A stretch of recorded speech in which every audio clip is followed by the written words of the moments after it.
Morning guys, magta-try out ngayon ng apo ko ng volleyball. Alis na kami, tara, halika na. Sa inyo dalawa doon. Uwi na ako. Tatlo pala po siya. Uwi na. Mabait din si ma'am.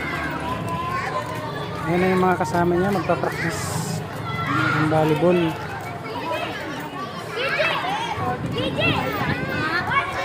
Minsan lang pagkilala ko.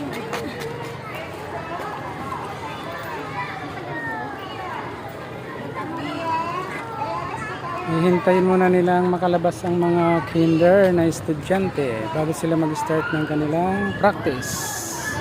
Uwi na nga ako. Hindi ka pa na-uwi. Uwi na ako. Pag nakalabas yan sila. Hindi pa nga na-uwi. So yan, hinatid ko lang ang aking apo dahil magta-try out sila ng volleyball araw-araw hanggang Lunes hanggang Biyernes. Malamang, ba't ako nakakabili ng permanent? Mahal yung permanent eh. 4,000. Uwi na ako. 3,000 lang naman yung down. Pero ayoko.